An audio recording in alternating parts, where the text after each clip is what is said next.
नमस्कार। Dhirendra पुंडी news point में आप सभी का एक बार फिर से स्वागत है और हमारे साथ स्क्रीन पर पहले हम स्वागत कर लेते हैं डॉक्टर अविनाश सिंह की फैक्ट्स का। आज फिर उनके पास की है और उस की से वो फैक्ट्स खोलेंगे जो इस समय पूरे देश को दहला रहे हैं, देश को बहला रहे हैं। और अब तक सरकार जो खामोश बैठी हुई थी उसमें भी हलचल शुरू हो गई और हलचल उस व्यक्ति ने शुरू की जिसको ये कहा जाता है कि साहब अब वो संसद में ऐसा बोलते हैं कि वो नेहरू और उनकी पार्टी के लोग ढूंढने लगते हैं किताबें। लेकिन उन्होंने जो ट्वीट किया उससे तो कुछ और ही लग रहा है, कुछ किताबें विताबें तो नहीं ढूंढ रही है, लगता है खेल कुछ और हो गया। ये तिलिस्म की चाबी मुझे लगता है खो गई सरकार से, लेकिन हम डॉक्टर अविनाश जी की चाबी से जरूर समझते हैं। अविनाश जी, सबसे पहले तो आपका बहुत बहुत स्वागत है। दूसरा, एक और बड़ी चीज ये है कि ये जो खेल शुरू हो गया, आपने देखा उत्तर प्रदेश में भी एक दो लोगों ने इस्तीफा भी दिया है, हालांकि वो बहुत बड़े नेता नहीं है, लेकिन फिर भी उन्होंने कहा कि ये सरकार के खिलाफ है। सरकार ने जो है एक खास उससे, मैं सरकार को कह रहा हूँ इसको वापस ले। दूसरा, एक देवेंद्र सिंह है एमएलसी, उनका भी एक लेटर घूम रहा है जिसमें उन्होंने सरकार को कहा। और तीसरा, निशिकांत दुबे हैं जो खुद ही पहुंच गए हैं और आज उनकी फजीयत सब तरफ लोग कर रहे हैं क्योंकि वो डाटा दे रहे हैं, उसका कोई अर्थ नहीं। आप इसको केस को थोड़ा शुरू से विस्तार से समझाइए, ताकि काफी बातें हो चुकी, लेकिन जो आपको अलग लग रही हैं इसमें वो सब बताइए दर्शकों को। जी नमस्कार सर, आपको भी और सभी दर्शकों को। देखिए, यूजीसी एक गाइडलाइन लेकर के आएगी। सबसे पहले तो समझ लीजिए सर, ये कोई कानून नहीं है ना। कानून बनाने का प्रोसीजर अलग है। यूनिवर्सिटीज और इंस्टीट्यूशंस, इस तरीके के मेडिकल एसोसिएशन के जो गवर्नमेंट अप्रूव्ड इंस्टीट्यूशंस हैं, या यूजीसी है, यूजीसी चूंकि सारे इंस्टीट्यूशन की एक गवर्निंग बॉडी है, वहीं से सब रूल रेगुलेशन बनता है, वो लाती रहती है। 2012-13 में भी एक रूल आया था इसी तरीके का, और वो भी गजटेड था। इसको भी गजटेड कर दिया गया है। तो ये गाइडलाइन है, एक चीज, पहली चीज। दूसरी चीज, इसमें एससी, एसटी, ओबीसी को बताया जा रहा है कि अलग कैटेगराइज कर दिया गया है, और ये कह दिया गया है कि जो सामान्य वर्ग का स्टूडेंट है, या सामान्य वर्ग का स्टूडेंट नहीं, सामान्य वर्ग का कोई भी व्यक्ति, कोई भी स्टेक होल्डर जो इस यूनिवर्सिटी से या किसी कॉलेज से या किसी इंस्टीट्यूशन से जुड़ा हुआ है, चाहे वो गवर्नमेंट, चाहे वो प्राइवेट हो, चाहे वो डिग्री कॉलेज हो, चाहे वो कोई ऑटोनोमस कॉलेज हो, चाहे वो कोई यूनिवर्सिटी हो, चाहे डीम्ड यूनिवर्सिटी हो, चाहे सेंट्रल यूनिवर्सिटी हो, चाहे स्टेट यूनिवर्सिटी हो, चूंकि सब यूजीसी के अंदर आते हैं तो सारे इसके रेगुलेशन के अंदर आएंगे। अब इसमें एक चीज कही जा रही है बार बार कि भाई ये जो सवर्ण छात्र हैं, सवर्ण तो खैर कुछ होता नहीं है, मैं आपको बता दूं कि जो कैटेगरी का सवर्ण, समझ लीजिए, सबसे पहले दर्शकों को एक चीज बता दूं, जो कोई भी फॉर्म भरता है या किसी भी नौकरी के लिए जाता है, अगर वो किसी कैटेगरी में आता है, उसका प्रमाण पत्र प्रस्तुत नहीं करता है, तो वो सारे लोग सामान्य जाति में आते हैं। सवर्ण और सामान्य में बहुत अंतर है, इस बात को समझ लीजिएगा। जैसे मान लीजिए कोई ओबीसी का छात्र है और उसने अपना ओबीसी सर्टिफिकेट नहीं लगाया, तो वह भी सामान्य है। कोई एससी एसटी का छात्र है, अगर उसने भी अपना सर्टिफिकेट लगा करके आरक्षण नहीं लिया है, तो उसको भी सामान्य की कैटेगरी में ही गिना जाता है। तो ये सामान्य की एक सामान्य परिभाषा है। अब दूसरी परिभाषा पे आते हैं। इसमें कहा जाता है कि कैटेगराइज कर दिया गया। जनरली सामान्य में देखा जाए तो 99% जो है वो स्टूडेंट क्षत्रिय हो गए, और ब्राह्मण हो गए, और वैश्य हो गए, और श्रीवास्तव हो गए, ये लोग आते हैं कि उनको पहले ही अपराधी घोषित कर दिया गया। तो अगर यूजीसी गाइडलाइन को आप सामान्य दृष्टिकोण से पढ़ेंगे तो ये लगेगा, किसी को भी लगेगा, और ये सच भी है, काफी हद तक सच है कि आपने बताया कि ये कैटेगरी जो है ये अपराध करती है। पहली चीज।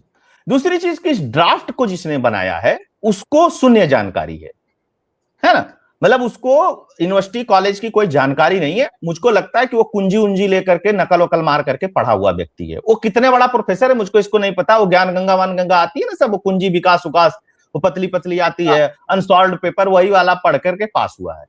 ठीक है, क्योंकि अगर वो वास्तव में यूनिवर्सिटी या किसी कॉलेज या किसी इंस्टीट्यूशन में रह करके 75% से अधिक उसकी अटेंडेंस होती, तो वो चीजों को समझता कि एक्चुअल प्रॉब्लम कहां है। ठीक है, यूनिवर्सिटी कॉलेजेस को यह माना जाता है कि यहां पे स्टूडेंट आता है जो नेशन बिल्डिंग का काम करता है, यहां पे इस लेवल का कास्टिज्म नहीं है। मैं ये नहीं कहता हूं कि डिस्क्रिमिनेशन नहीं है, डिस्क्रिमिनेशन निश्चित तौर पे हर जगह, घर में भी शोषण होता है सर, तो अब क्या करें उसको। लेकिन यूनिवर्सिटी कॉलेजेस अब इससे छूटे हुए थे। हाँ, वर्चस्व होता है। अब जैसे मान लीजिए अखिल भारतीय विद्यार्थी परिषद है, कहीं वहां चुनाव हो रहा है, कहीं आईसा है, कहीं समाजवादी छात्र सभा है, तो वो होगा, वो एबीपी वाला कुछ भी करेगा और जय श्री राम के नारे अंत में लगाएगा ही लगाएगा, भले ही आप उसको धार्मिक नारा कहिए या मत कहिए। तो एक तो ये वाली चीजें, दूसरी तरफ एक चीज है कि इससे जो सबसे अधिक प्रभावित होने वाली जाति है वो है वाइस चांसलर की, वो है डीन की, वो है प्रोफेसर्स की, वो है लाइब्रेरियंस की, या अन्य लोग जो हैं वो सबसे अधिक प्रभावित होने वाले हैं। क्योंकि सबसे बड़े हितधारक, उसमें एक शब्द है हितधारक, सबसे बड़े हितधारक यही है, क्योंकि इनकी नौकरी 20 साल से लेकर के 33, 34, 35 साल तक रहेगी। 35 साल तक नहीं भी रहेगी तो 30 साल तक रहेगी, ठीक है। अब इसमें ये असिस्टेंट प्रोफेसर ग्रेड सेकंड बनेंगे, फिर असिस्टेंट प्रोफेसर बनेंगे, फिर उसके बाद प्रोफेसर बनेंगे, फिर ये डीन बनेंगे, वाइस चांसलर बनेंगे, हेड ऑफ डिपार्टमेंट बनेंगे, तमाम चीज, ठीक। ये इसलिए प्रभावित होंगे कि स्टूडेंट जो है वो 3 साल से लेकर के, अगर नई शिक्षा नीति की बात करेंगे तो 2 साल से लेकर के 8-10 साल में पीएचडी वीएचडी करके निकल जाएगा, तो मैक्सिमम 10 साल का है किसी इंस्टीट्यूशन के अंदर। लेकिन जो सबसे अधिक इंस्टीट्यूशन के अंदर रह रहा है उसके ऊपर ज्यादा खतरा है। तो एक तो वो भी वर्ग नहीं बोल रहा है, मतलब टीचर प्रोफेसर लोग नहीं बोल रहे हैं, वो एकदम चुप है, उनको लगता है कि हम तो बाउंड है, हमारे ऊपर कोई दिक्कत नहीं। तीसरी चीज कि सबसे बड़ा स्टेक होल्डर दूसरे अगर ग्रुप के तौर पे देखा जाए तो ओबीसी वर्ग है, चाहे वो प्रोफेसर के नजरिए में देख लीजिए, कर्मचारी के नजरिए से देख लीजिए, या स्टूडेंट के नजरिए से देख लीजिए, क्योंकि उनका जनसंख्या, उनका प्रतिशत अधिक है। उनको लग रहा है कि हमको एक लाइन लिख दिया गया कि ओबीसी, तो हम प्रोटेक्ट हो गए। नहीं, आप प्रोटेक्ट नहीं हुए, आप भी उतने ही खतरे में हैं, क्योंकि आपके ऊपर दिव्यांग और ईडब्ल्यूएस है और आपके नीचे एससी एसटी है, तो आप बीच के हैं और आप सैंडविच बने हुए हैं, है ना, तो आप भी उतने ही पकड़े जाएंगे। उस वर्ग से भी कोई आवाज आती हुई दिखाई नहीं दे रही है, जबकि आना चाहिए, क्योंकि अगर आप इसको जातिगत और इस तरीके का यूनिवर्सिटीज को इन सबका अखाड़ा आप बनाओगे, तो आप जो जापान और अमेरिका और लंदन की बात करते हो ना, होता है ना, वहां कोई आविष्कार हो जाता है तो नीचे लोग लिखते हो अरे हमारे यहाँ तो कुछ होता ही नहीं है, तो एक वर्ग कहेगा कि अरे होम हवन करने से थोड़ा ही ना होगा, तो दूसरा वर्ग कहेगा कि आरक्षण की वजह से थोड़ा ही ना होगा। तो ये सामान्य चर्चा है सामान्य लोगों के बीच में, ठीक है। सामान्य लोगों की बात मैं कर रहा हूं, तो जाति की बात नहीं कर रहा हूं, एक ह्यूमन बिहेवियर और ह्यूमन साइकोलॉजी की बात कर रहा हूं। अब एक चीज और देख लीजिए, यहां कोई नहीं बोल रहा है, यहाँ पे एक प्रोफेसर नहीं बोला, एक वाइस चांसलर नहीं बोला, एक नहीं बोला। गाली कौन खा रहा है?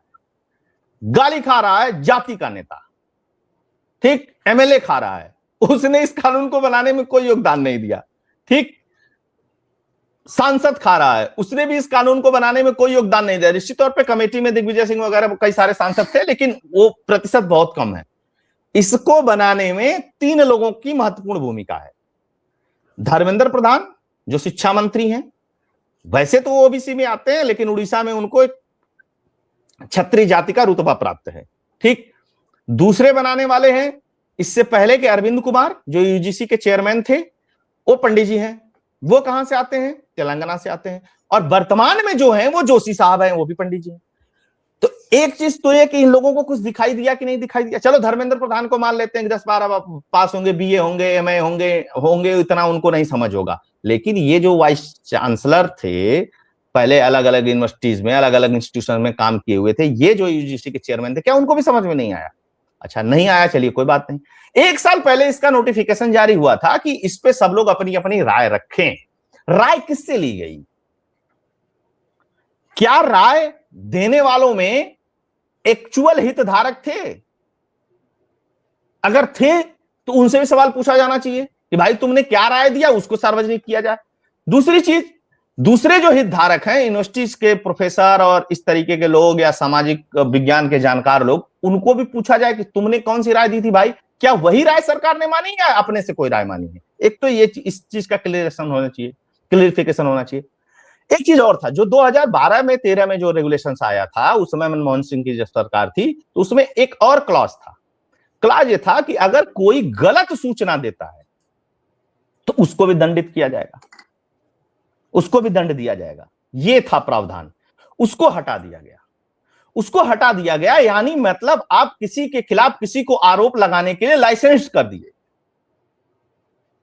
है। कोई लॉ खराब नहीं है सर, ना SC/ST एक्ट खराब है, ना वुमन लॉ खराब है, ना ये UGC वाला खराब है। खराब जानते हैं क्या है? खराब इसमें यह है कि जैसे अगर धीरेन्द्र पुंडीर ने अविनाश के ऊपर कोई आरोप लगाया, लगा भर दिया, बस कमेटी ने जांच किया और पता चला कि धीरेन्द्र पुंडीर ने जो अविनाश के ऊपर आरोप लगाया था वो गलत आरोप थे, तो अब धीरेन्द्र पुंडीर को मुर्गा बनाया जाना चाहिए। लेकिन नहीं, उनको कुछ नहीं किया जाएगा। ठीक है भैया, ये नहीं था, एक खारिज किया जाता है। अब धीरेन्द्र पुंडीर का मन बढ़ गया, क्या लगाते रहो आरोप, दो चार लोग लपटाएंगे ही। अब समस्या सबसे ज्यादा कब आएगी? जब एट्रोसिटी एक्ट की बात की जाएगी, जब SC/ST एक्ट की बात की जाएगी।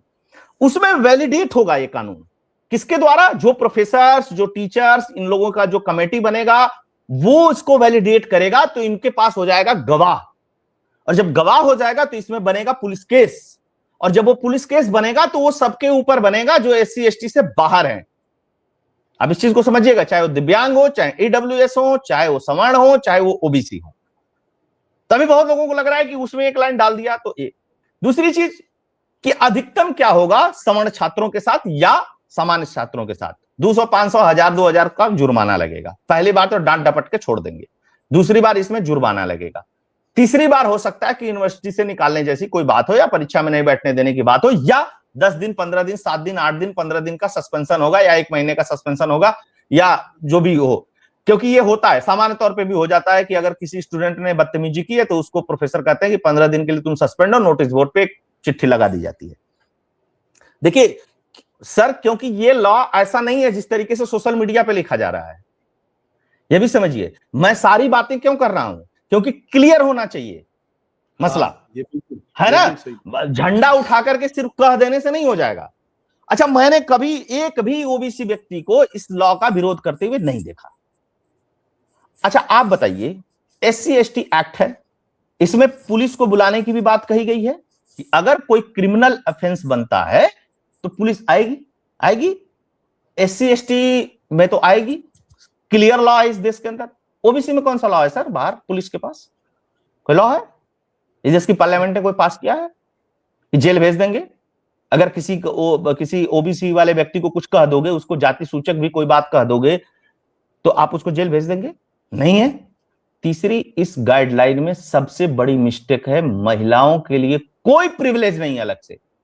जबकि यूनिवर्सिटी हो, कॉलेजेस हो, कोई इंस्टीट्यूशंस हो, उसमें सबसे अधिक प्रताड़ित महिलाएं होती हैं।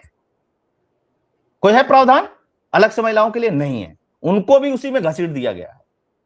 ठीक है, जिस कैटेगरी की महिला हो उस कैटेगरी के हिसाब से एक चीज। अब मान लीजिए कि कोई सामान्य वर्ग का ही विद्यार्थी किसी सामान्य वर्ग की लड़की को परेशान करता है इंस्टीट्यूट में, या उस वर्ग के प्रोफेसर के बीच में भी ऐसी कोई बात होती है, तो उसके लिए क्या स्पेशल प्रावधान है? कुछ नहीं, नथिंग। इसीलिए मैंने कहा कि बनाने वाले के पास कोई ज्ञान नहीं है, वो जीरो है, वो यूनिवर्सिटी कभी नहीं गया, वो कुंजी और नकल मार करके पास हुआ है। और मेरी इस क्लिप को काट करके धर्मेंद्र प्रधान जी तक पहुंचा दीजिएगा, और ये मामला सुप्रीम कोर्ट में जाएगा अगर सरकार इसको वापस नहीं लेती है तो। पहली बात इसको मैं बता दूं, और ये वापस होगा। अच्छा, आपने इतना कुछ कर दिया, चलिए ठीक है, आपने बहुत बढ़िया लॉ बना दिया, बहुत अच्छा कर दिया, आपको लगा कि मतलब ऐसा लॉ बना दिया कि भैया पूछो मत, एकदम जबरदस्त बराबरी आ जाएगी। बराबरी नहीं आएगी। कानून बनाने से अगर बराबरी आती ना, तो अब तक बहुत जगह बराबरी हो गई होती। बराबरी तब आएगी जब छात्रों के दिमाग में यह भरा जाएगा कि जिस इंस्टीट्यूशन में आए हो, जिस यूनिवर्सिटी में पढ़ने आए हो, चाहे पिताजी का पैसा लगा करके आए हो, चाहे टैक्स पेयर के पैसे से बड़े सरकारी इंस्टीट्यूशन में पढ़ रहे हो, ये आए हो अपना करियर बिल्ड करने के लिए, अपने परिवार का करियर बिल्ड करने के लिए, अपने भविष्य का करियर बिल्ड करने के लिए, साथ के साथ देश का करियर बिल्ड करने के लिए, देश का भविष्य बिल्ड करने के लिए। पहली चीज। दूसरी चीज, स्टूडेंट के बीच में वर्ग के आधार पे और जाति के आधार पे सबसे कम झगड़ा है, ये जान लीजिएगा सर, है ना? मैं 7-8 यूनिवर्सिटी में पढ़ा हूं, मैं आपको बता रहा हूं, बहुत कम झगड़ा है जाति के आधार पे या इस तरीके का झगड़ा। किस चीज का है? झगड़ा होता है वर्चस्व के आधार पे, क्षेत्रीय वर्चस्व के आधार पे। ठीक, जैसे मैं गाजियाबाद के कॉलेज में पढ़ता था और मुझे बिहारी कहा जाता था, या मुझे जो बिहारी नहीं कहता था वो पूर्विया कहता था, ठीक, तो त्यागी हो, जाट हो, गुजर हो, बनिया हो, ये सारे लोग पश्चिम के नाम पे इकट्ठे हो जाते थे। अब इसमें ओबीसी था, एससी एसटी भी था, एसटी तो खैर है नहीं, एससी भी था, इसमें सवर्ण भी था, सब थे। और मैं कौन था? मैं उनकी नजर में बिहारी था या पूर्विया था। ठीक, अच्छा पूर्विया कौन? गाजियाबाद से, अलीगढ़ से शुरू हो जाता है, अलीगढ़िया भी पूर्विया, इटावा वाला भी पूर्विया, लखनऊ वाला भी पूर्विया, सुल्तानपुर वाला भी पूर्विया, बिहार वाला भी पूर्विया, बंगाल वाला भी पूर्विया, क्योंकि सब सबरे पूरब में आते हैं। हाँ, जो भी नोएडा प्रैक्टिकल बात होता है। हाँ, नोएडा पार किया पूर्विया हो गए तुम। अच्छा चलो भाई ठीक है, मान लीजिए हम। तो ये आस्थान के नाम पे हुआ ना मेरे साथ भेदभाव। और जब मुझको बिहारी कहा जाता था तो मैं तो बिहार कहूं नहीं। बिहारी कहना कोई गाली नहीं है, इसको लोग समझते हैं जैसे गुजराती कहना कोई गाली नहीं है, मराठी कहना कोई गाली नहीं है, प्राउड है। उसी तरह बिहारी कहना भी प्राउड है। लेकिन मैं तो था नहीं बिहारी, तो प्राउड फील कैसे करूं? मैं तो उत्तर प्रदेश का निवासी। मेरे यहां से तो 150 किलोमीटर बाद बिहार शुरू होता है। अच्छा एक चीज, अच्छा नस्ल के नाम पे, हाँ नस्ल के नाम पे होता है। नस्ल के नाम पे कैसे होता है इस बात को समझ लीजिए सर। नस्ल के नाम पे ऐसे होता है, नॉर्थ ईस्ट के स्टूडेंट के साथ नस्ल के नाम पे डिस्क्रिमिनेशन होता है। लेकिन कहां होता है? कुछ चुनिंदा जगहों पे, जैसे दिल्ली और दिल्ली के आसपास उनको मोमोज बोल दिया जाता है। अक्सर आप ये विवाद सुनते होंगे। बाहर भी बोला जाता है, इंस्टीट्यूशन में नहीं होता, बाहर भी होता है, सड़क पे भी होता है। उनको मोमोज बोल दिया जाता है, उनको चिनकी बोल दिया जाता है, उनको चाइनीज बोल दिया जाता है। तो एक बात समझिए, सिर्फ नॉर्थ ईस्ट वालों को नहीं बोला जाता, ये सारे पहाड़ियों को बोला जाता है, क्योंकि उनका बॉडी स्ट्रक्चर उसी टाइप का है। अब उत्तराखंड में हरिद्वार वाले का अलग है, कुमायूं वाले का अलग है। ठीक, तो एक ये होता है नस्ल के नाम पे। तो आप उसके लिए एक अच्छा कानून लेकर के आते हैं कि भाई नस्ल के नाम पे कोई बात नहीं होगी, वी आर द इंडियन, है ना, हम सब भारतीय हैं। ये होना चाहिए। ये चीज अगर आता तो ठीक है कि आप किसी, कोई गोरा है, कोई काला है, कोई साउथ का है, कोई नॉर्थ का है, इस पे एक कानून आप लाइए, एक स्पष्टीकरण लाइए, कोई दिक्कत नहीं। अब आप लेकर के क्या आ रहे हैं? आप क्लॉज जैसे शुरू होता है सर, अगर आप इसको देखेंगे इस गजट को, तो जैसे शुरू होता है ये गजट, तो इसमें कहा जाता है कि यूजीसी उच्च शिक्षण संस्थानों में धर्म मतलब क्या? भारत में जो धर्म पाए जाते हैं, जो 5, 6, 7 धर्म है भारत में। अब लोग तो 4 की बात करते हैं, लेकिन और भी धर्म है। तो अगर स्टूडेंट होगा तो उसका भी होगा, कहीं ना कहीं होगा, किसी न किसी इंस्टीट्यूट में होगा। नस्ल का मतलब यही हो गया, नॉर्थ साउथ, उसकी बनावट शरीर। जाति की बात करें तो जाति तो सब आ गई।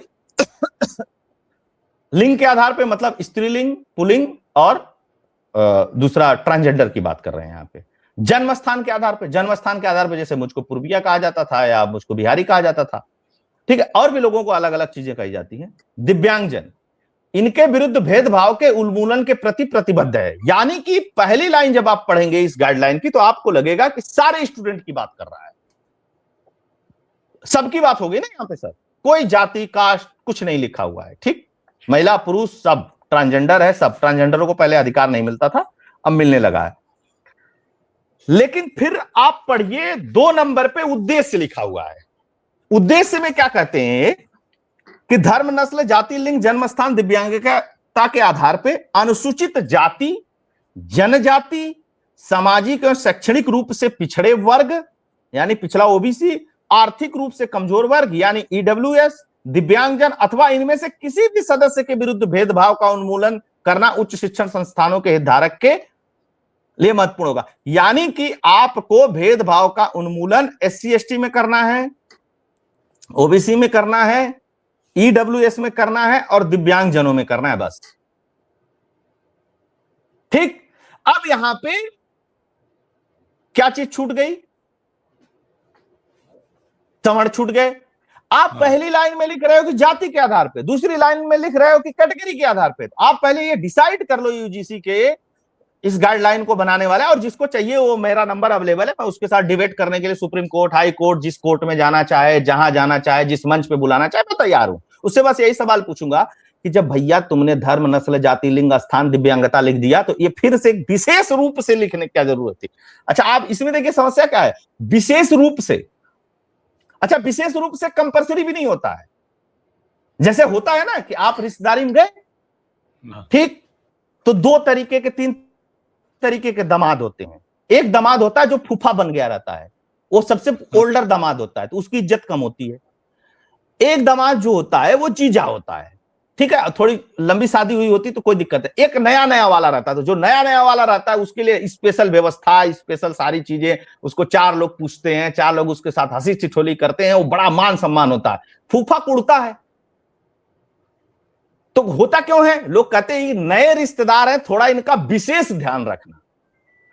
तो ये विशेष वाला समस्या है सर, केवल इस पूरे ड्राफ्टिंग में जो विशेष आपने लगा दिया कि विशेष रूप से, मतलब आपके लिए बाकी लोग विशेष नहीं है, शेष जो बचते हैं, शेष जो बचते हैं उसमें सिर्फ स्टूडेंट नहीं है, उसमें डीन। अच्छा एक चीज और समझा दूं आपको सर, दर्शकों को एक चीज और बता दूं। प्रोफेसर साहब हैं जो 2 लाख 1.5 लाख 1.5 लाख 2 लाख 2.5 लाख जो सैलरी पा रहे हैं, वो भी इसके दायरे में आते हैं। वो केवल स्टूडेंट नहीं आता है। अच्छा, जो एक स्टूडेंट पे लगेगा धारा, वही उस इंस्टीट्यूट के या उस यूनिवर्सिटी के वाइस चांसलर के ऊपर भी लगेगा, जबकि वाइस चांसलर ही कमेटी बनाएंगे, वाइस चांसलर ही सब कुछ करेंगे। लेकिन जैसे ही वाइस चांसलर पे आरोप लगेगा कि इन्होंने जाति के आधार पर भेदभाव किया, महिला पुरुष ट्रांसजेंडर के आधार पर भेदभाव किया, जाति के आधार पर भेदभाव किया, स्थान के आधार पर भेदभाव किया, भाषा के आधार पर भेदभाव किया, तो सेम एक्ट उनके ऊपर भी लग जाएगा। हालांकि तब वो अध्यक्षता नहीं करेंगे कमेटी की, कोई और अध्यक्षता करेगा, जो सीनियर मोस्ट प्रोफेसर होगा उसको मिल जाएगी उसको करने के लिए। तो वो भी है इस लपेटे में।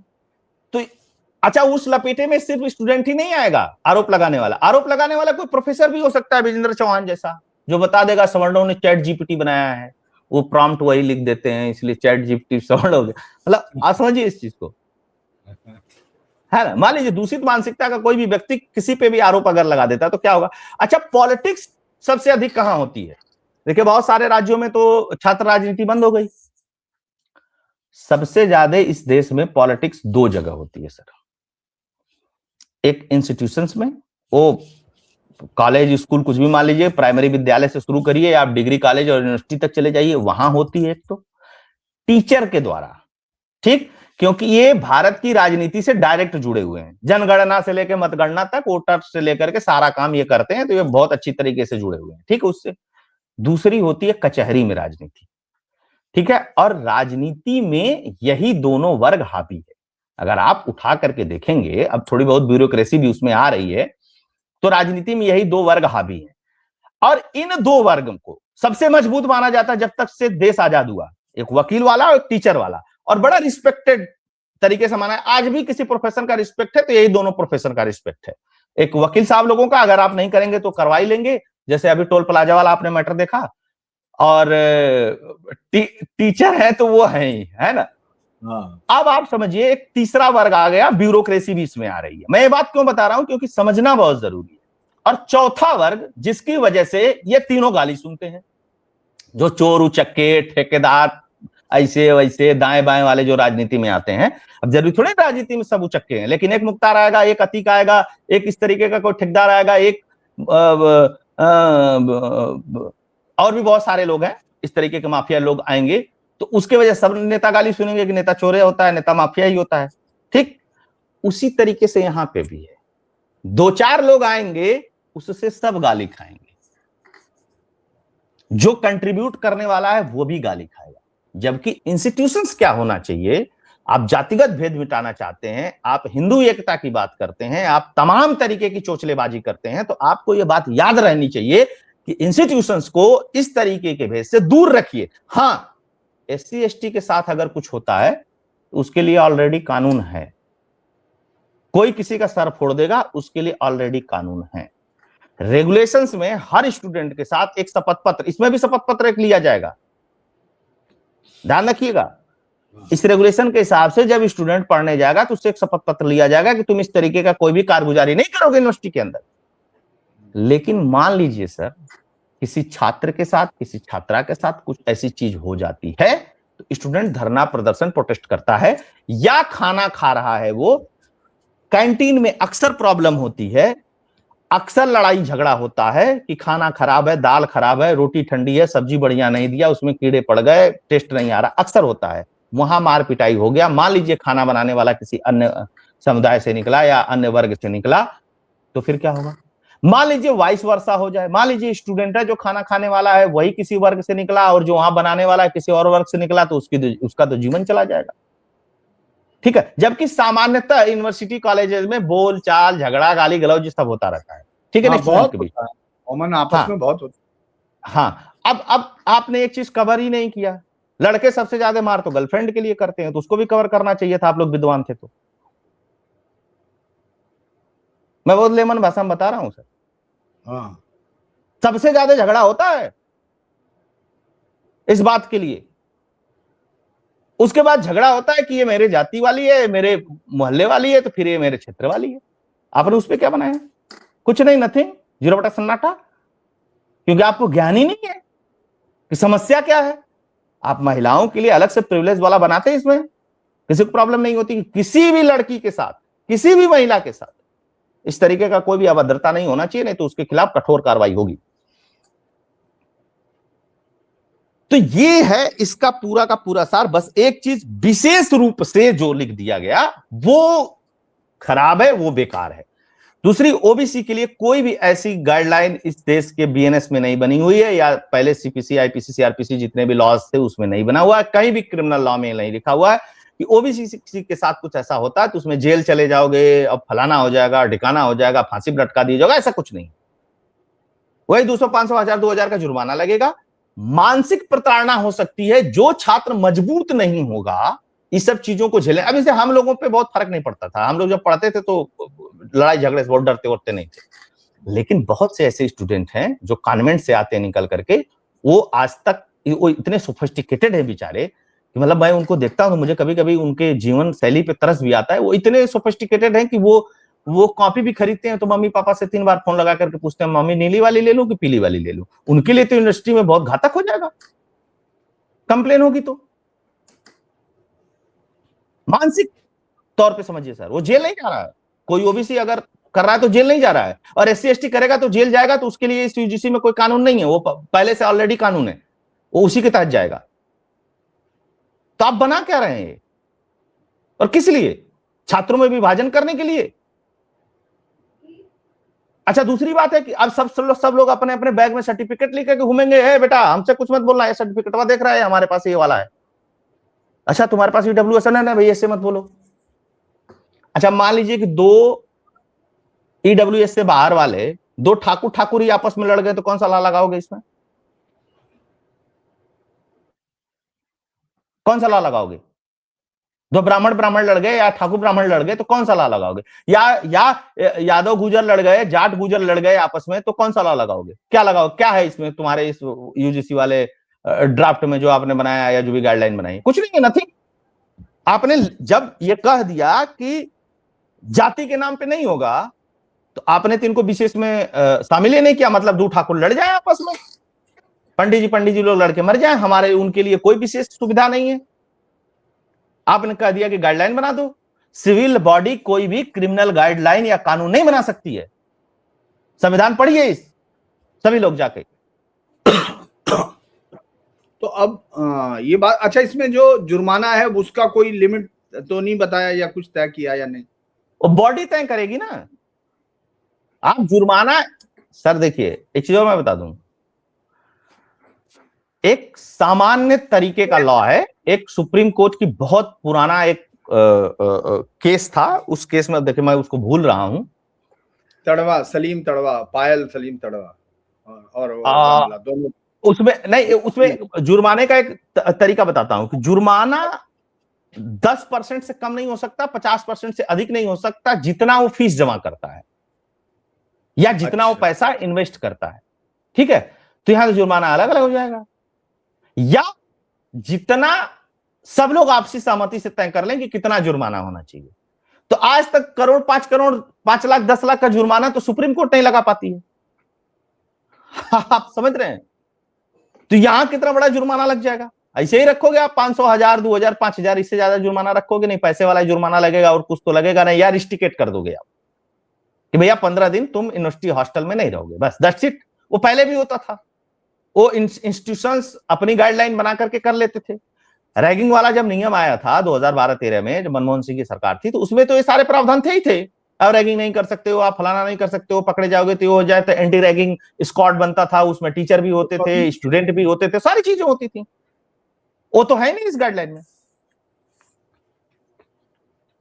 अच्छा, दूसरा एक और बड़ी बात यह है, अगर हम लोग, अविनाश आपने बहुत अच्छे से समझाया, मेरे विचार से बहुत विस्तार से लोगों को इस समझ में भी आया, लेकिन ये सरकार में मतलब इस तरह की चीज होना, ये सब चीजें, ये कैसे लगता है, मतलब ये कैसे लग रहा है, क्योंकि बहुत जगह तरीके से ऐसा कुछ हुआ नहीं, हाल फिलहाल में कोई ऐसा नहीं हुआ कि भाई कोई इस तरह के केसेस बढ़े हों, बल्कि इस देश में ज्यादातर सुसाइडल टेंडेंसी हो, यह जो इंस्टीट्यूट में अब हम देख रहे, चाहे आईआईटीज हो चाहे दूसरे इंस्टीट्यूट हैं, उसमें वैसे ही स्ट्रेस है, उनका कोई जाति से और उस लड़ाई का रह ही नहीं गया। अब आपको जी देखिए, मैं आपको बता दूं, आपने बहुत सही प्रश्न किया।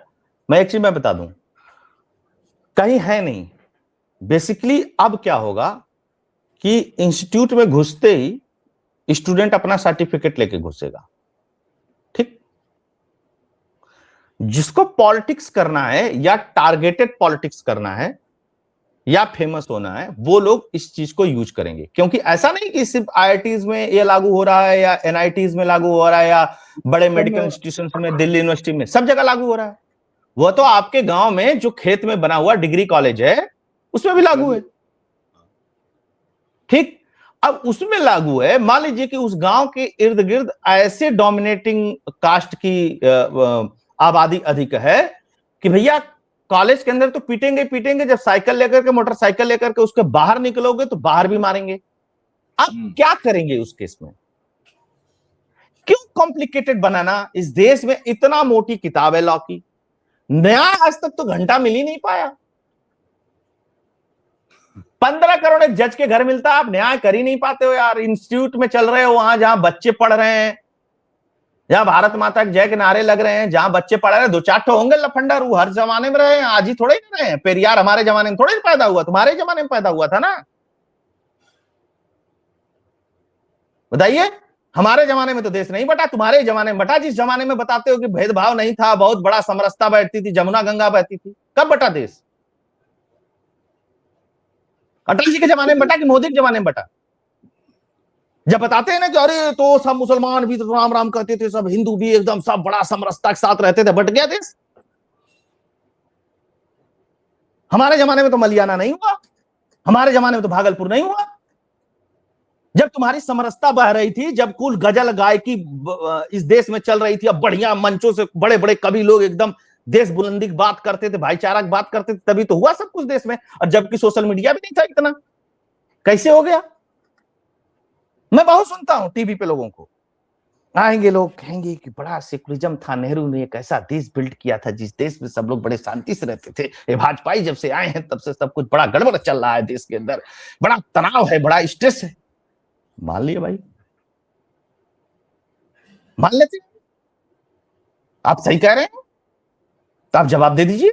मैं 100 केस बताऊंगा, मैं मोपला से शुरू करूंगा, मेरे पास बहुत जानकारी है सर। क्यों हो रहा था? धार बह रही थी इसलिए हो रहा था। तो ये बकवास बाजी पहले इस देश में बंद होनी चाहिए। ऊपर से इसको लेकर के फेसबुक पे, यूट्यूब पे, सब जगह अलग है धारा बह रही है। हाँ, अब वोट नहीं देंगे, अब ये हटा देंगे, अब वो हटा देंगे, फलाना कर देंगे, ढिकाना कर देंगे, ऐसे कर देंगे, वैसे कर देंगे। भाई साहब एक बात मैं बता दूं सर, बहुत स्पष्टता से बता दूं इस बात को, कमजोर और मजबूत की एक बहुत शानदार परिभाषा है, उदाहरण भी दे दूंगा अभी, कि मजबूत को मजबूत इसीलिए माना जाता है क्योंकि वो कमजोर को बराबर रेलता है। घर में भी सबसे पहले घर में शुरू करिए, घर में शुरू करिए। एक माँ बाप से, एक माँ के उदर से पैदा हुए 2, 3, 4 बच्चों, भाई बहनों में शुरू हो जाता है। इंस्टीट्यूशन छोड़िए, जाति छोड़िए, कास्ट छोड़िए, धर्म छोड़िए, शुरू हो जाता है। गलत तो नहीं कह रहा हूं? सही। कमजोर दबाया जाएगा, करने वाले पे ही सबसे अधिक बोझ लादा जाएगा। अब उसी का विस्तार करते जाइए, गांव के स्तर पे कर लीजिए, खानदान के स्तर पे कर लीजिए, फिर ब्लॉक के स्तर पे कर लीजिए, फिर जिला के स्तर पे कर लीजिए, फिर प्रदेश के स्तर पे कर लीजिए, अब फिर उसी के साथ देश के स्तर पे कर लीजिए। ठीक, यही है। अब आप बताइए, ट्रंप के लिए दुनिया का कौन सा कानून मायने रखता है? कौन सा कानून मायने रखता है? क्या है ग्रीनलैंड लेंगे हम, तुम लोग ये सब खड़बड़ खड़बड़ काय कर रहे हो? ओपन कह रहा है डेनमार्क वाले बहुत बेवफा हैं, पता नहीं क्या क्या बोलते रहते हैं। तुम लोग समझ, बर्फ का टुकड़ा ही तो मांग रहा हूं मैं। ठीक, वो वेनेजुएला का राष्ट्रपति जाता है, उठा लेता है। क्यों उठा लेता है? वो ताकतवर है यार। तुम आओ आओ काऊ काऊ चाव चाव, तुम्हारा ह्यूमन राइट, फलाना राइट, ठिकाना राइट करते रहो। मजबूत कमजोर को कूटेगा, सदा कूटेगा, हमेशा कूटेगा। अगर वो फॉर्मलाइज हो, नॉर्मलाइज हो, चाहे सिविलाइज हो, उससे कोई मतलब नहीं। अभी जान लीजिएगा। अब फॉर्मलाइज में मैं आपको बता रहा हूं, मतलब ट्रंप का उदाहरण क्यों दिया, लोगों को थोड़ा सा समझ में आएगा। अब मैं आपको एक और उदाहरण देता हूं। सब कुछ समरसता बहुत बढ़िया चल रही है, देश सबका है, देश कांग्रेसियों का भी उतना, भाजपाइयों का भी है उतना, सपाइयों का भी, सबका है। मान लीजिए सर, आप ये बताइए, नरेंद्र मोदी जी कल इस्तीफा देकर के राहुल गांधी को प्रधानमंत्री बना देंगे? बोलिए क्यों बनाएंगे? क्यों नहीं सर, समरसता बैठेगी। कमजोर है वो, उनके 99 विधायक, इनके 240 से बना देना चाहिए उनको। कमजोर के तो कुछ तो प्रिविलेज होना चाहिए सर, कमजोर व्यक्ति को। आप तो कमजोर को प्रिविलेज ही नहीं देना चाहते हो। बेचारा 100 चुनाव हार गया, ये लोग जीते जा रहे हैं, जीते जा रहे हैं, मजबूत होते जा रहे हैं। इनको चाहिए कि आइए भैया, आप 99 हार चुके हैं, थोड़ा सा आप आइए, आप कुछ दिन 5 साल देश चलाइए। नहीं देंगे ना। क्यों नहीं देंगे? क्योंकि वो सांसद के रूप में मजबूत हैं। अच्छा, मान लीजिए कि अमेरिका की सेना कहेगी क्या कि बांग्लादेश की सेना बड़ी कमजोर है, आओ जी कुछ दिन अमेरिका के वर्जीनिया में चाहे टेक्सास में रह लो, कुछ दिन तुम लोग आराम करो, यहां पे आओ। करेगा क्या? क्यों नहीं करेगा? क्योंकि कॉन्सेप्ट है, सर्वाइवल कहता है, पारिस्थितिकी तंत्र कहता है। आपने देखा पारिस्थितिकी तंत्र में इतने ज्ञानी लोग, कोई कभी ये दिखा पाया क्या कि बकरी शेर को खा गई? जबकि बकरी कमजोर है। तुम कानून पे कानून बनाए जा रहे हो, कानून पे शेर कह रहा है देख भाई मैं मजबूत रहूंगा तो मैं खाऊंगा, मेरे रेंज में आएगा तो मैं खा जाऊंगा। सिंपल चीज है। तो जो जहां मजबूत रहेगा उसकी परिभाषा ही है, वो मजबूत ही इसीलिए है सर। तो ये सिर्फ सरकार इसको कैसे दूर, मतलब आया कैसे, आपको क्या लगता है? मतलब एक सवाल के तौर पे आखिरी, कुछ नहीं, कुछ लोग बैठे लोग और कुछ लोग क्या बैठे लोग, इसका नुकसान नहीं होगा, इतना जातिगत भेद बैठ जाएगा, ठीक है, कॉलेजेस इंस्टीट्यूशंस में, कि चीजें व्यवस्थाएं बड़ी दूसरे हिसाब से सोची जाने लगेंगी। मुझे लगता है इसकी कोई जरूरत नहीं। प्रत्येक स्टूडेंट, प्रत्येक स्टेक होल्डर यूनिवर्सिटी का, किसी का भी शोषण नहीं होना चाहिए किसी भी तरीके से। आप बस इतना जोड़ दीजिए इसमें। और अगर कोई गलत करता है, कोई झूठी चीजें करता है, आप रखिए इस रेगुलेशन को, बस इसमें से वो जो एक शब्द मैंने निकाल दिया विशेष रूप से, उसको हटा दीजिए। और अगर कोई गलत रिपोर्ट करता है तो उसको भी वही सजा मिलेगी जो सही होने पर सजा मिलती उस व्यक्ति को। सब रुक जाएगा सर। इस देश में इसी बात का तो कानून नहीं है कि आरोप लगाने वाला और गवाह अगर झूठा पाया जाता है तो उसको क्या सजा मिलेगी। उसको सजा देना शुरू कर दीजिए, ये फर्जी वाले सब बंद हो जाएंगे। और सही कोई शोषण करता है तो हम तो उसके साथ हैं ही, कि जो सही शोषण करता है उसको दंडित किया ही जाना चाहिए। बिल्कुल सही, हर आदमी साथ में होगा। दूसरा एक और आखिरी सवाल के तौर पर मैं आपसे, चूंकि बहुत ही अच्छा मतलब हम लोगों का ये रहा, समय का नहीं पता चला, लेकिन एक और ये है कि पॉलिटिकली क्या होगा, पॉलिटिकली बीजेपी को, क्योंकि देखिए निशिकांत तो वो बाहर निकले तो लोगों ने बिल्कुल रेल दिया जिसको कहते हैं। नीचे अगर वो पढ़ लेते, कभी वो आर्टिकल 14 लोगों को याद दिला रहे तो लोग कह रहे भाई आर्टिकल 14 तुम ही बता रहे हो क्या, हमको नहीं पता था, और आर्टिकल 14 इसी में नहीं अप्लाई हो जाएगा, तब क्यों ला रहे हो? तो कह रहे साहब 10% रिजर्वेशन दिया, तो लोग कह रहे कि इसके लिए दिया था कि 90% को जेल भेजो, 10% रिजर्वेशन दो, और उनसे क्या लेना देना, वो क्या है और ये क्या है। तो मुझे लगता है कि आपको लग रहा है कोई पॉलिटिकली नुकसान हो सकता है पार्टी को, क्योंकि जिस तरह से देखिए सर, एक इसके तहत कोई जेल तो नहीं जाएगा, सिर्फ जुर्माना और रिस्ट्रिक्शन का ही इसमें गाइडलाइन बनेगी। एक चीज क्लियर कर दूं। दूसरी चीज मैं आपको बता दूं, पॉलिटिकली बहुत बड़ा नुकसान होने जा रहा है। और यह मत समझिए कि भाजपा का नुकसान होने जा रहा है, भाजपा का इन लार्ज नुकसान होने जा रहा है। ठीक है, लेकिन माता प्रसाद पांडे तो समाजवादी पार्टी में भी हैं। तो समाजवादी पार्टी के पीडीए करने से उनके लौंडे पे या उनके नाती पोते पे अप्लाई नहीं होगा है? दत्तात्रेय गोत्र वाले जो ब्राह्मण हैं उनके पे भी तो लागू होगा।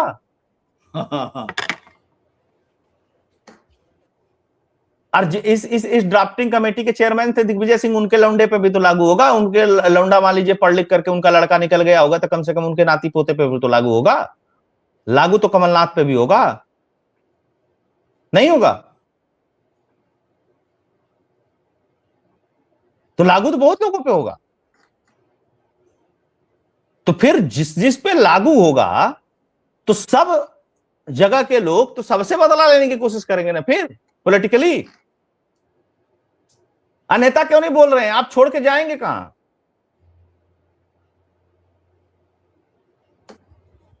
टिकटवा तो उसी हिसाब से मिलता है ना, जहां जो फेरबदल करने वाला होता है उसी जतिया सब लड़ा देते हैं।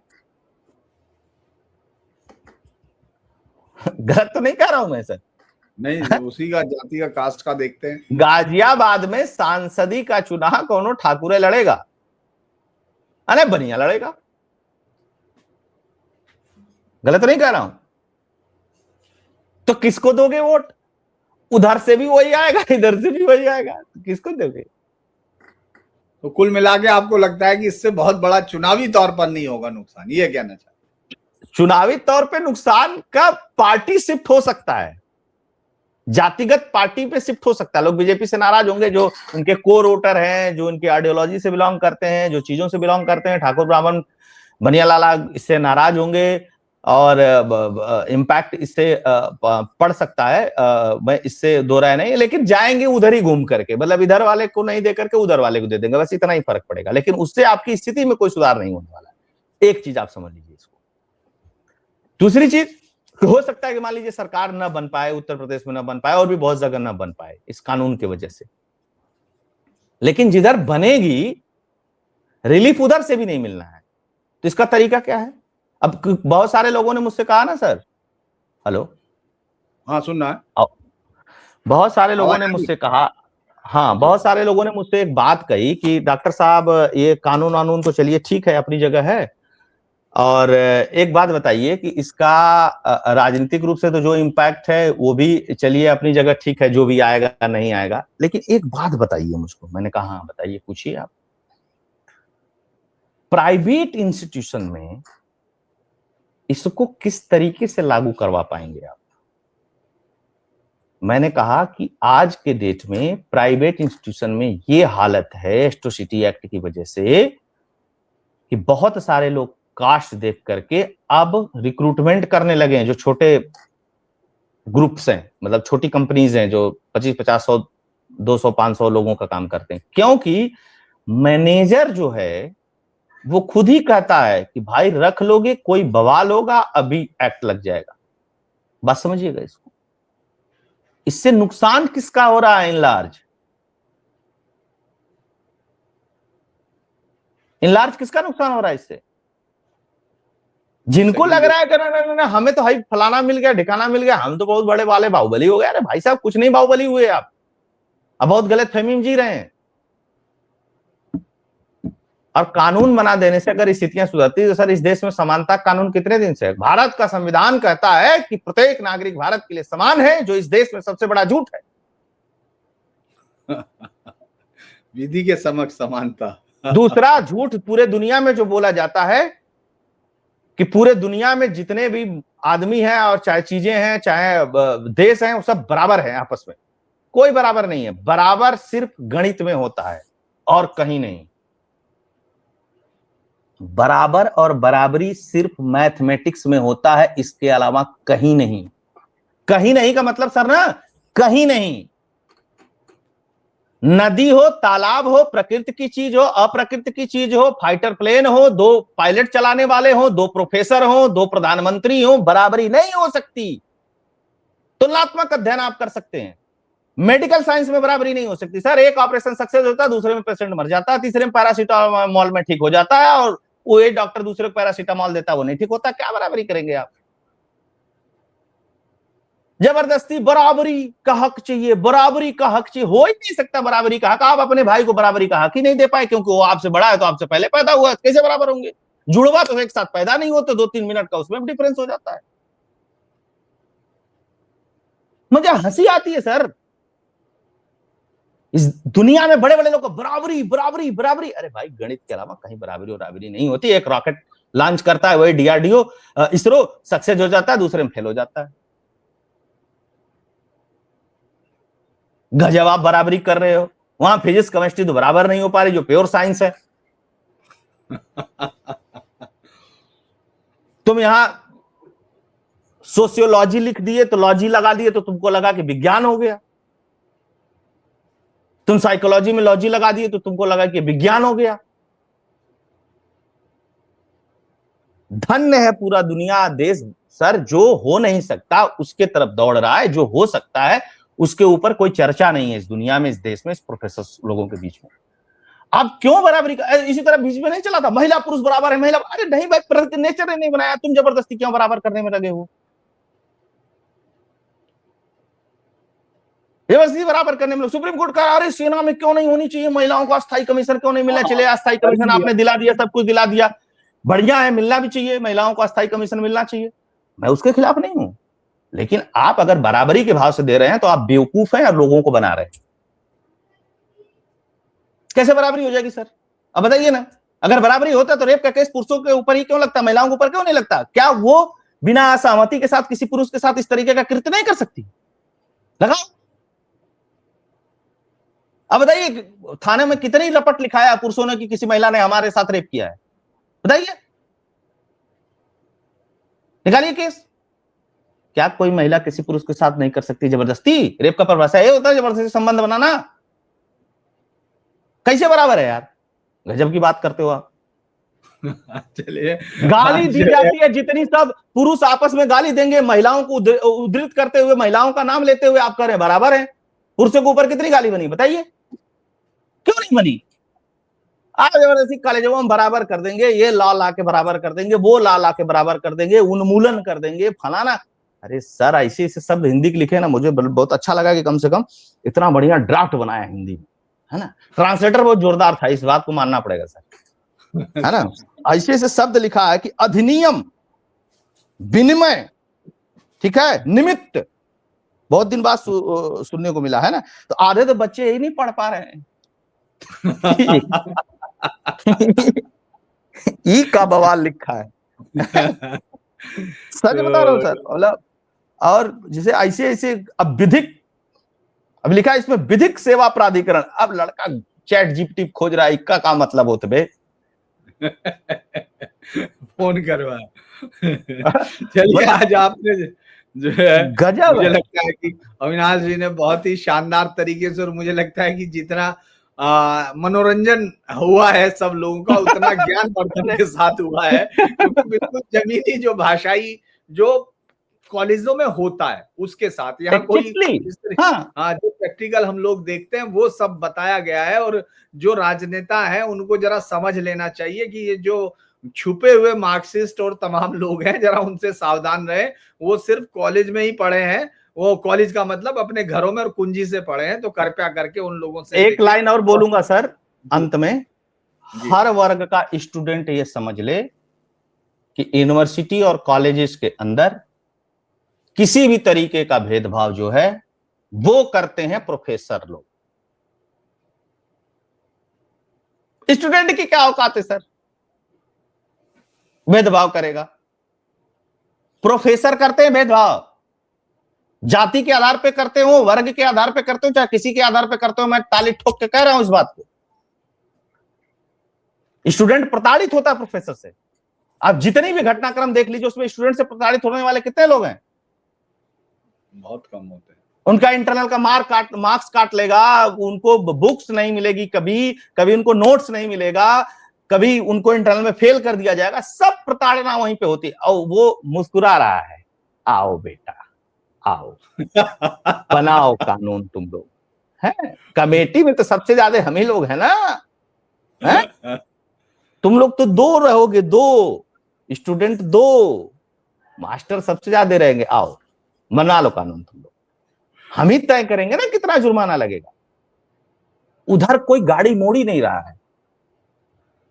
चलिए, तो मुझे लगता है कि बहुत बड़ा है ये विषय ही बहुत बड़ा है, इस पर जो है, लेकिन दर्शक की 50 मिनट्स हो गया, तो आज के लिए इतना ही। लेकिन आप जुड़े अविनाश जी, उसका बहुत बहुत धन्यवाद।